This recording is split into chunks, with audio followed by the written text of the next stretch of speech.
A hemisphere with radius 8 centimeters fits snugly inside a cylinder of the same radius and height. We can see that here. What is the best estimate for the volume of the hemisphere? So pause this video and have a go at that. Okay, so the way I'm going to estimate this is I'm going to actually find an upper bound and a lower bound. So the upper bound is going to be the volume of the cylinder that this hemisphere clearly fits in.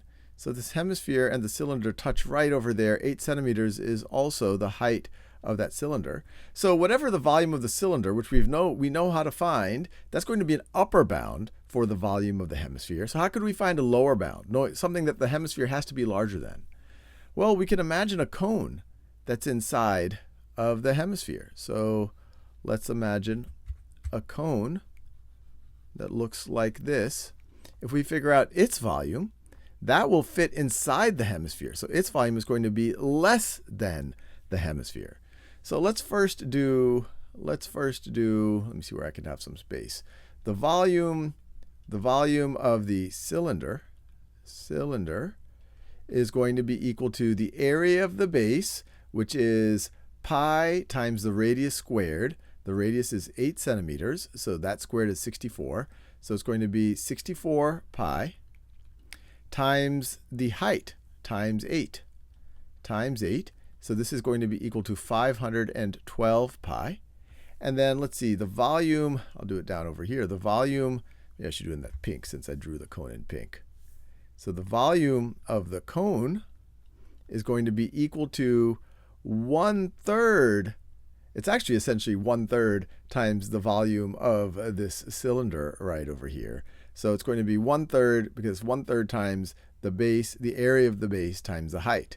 The area of the base times the height is the volume of the cylinder. So it's 1/3 the volume of the cylinder. So it's 1/3 times 512 pi.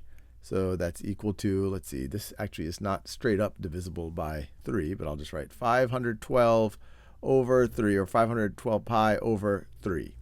So the volume of our cone is between these two, the volume of our hemisphere is between the cone and the cylinder.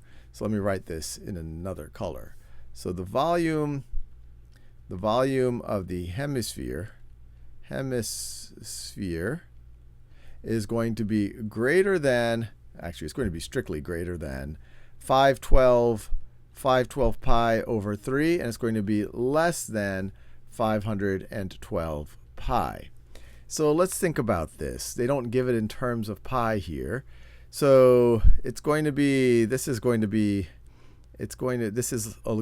over, if we approximated pi as 3, then, actually, why don't I just get a calculator out just to get a better estimate of this? Well, no, they're telling us to estimate, so I don't want to use a calculator.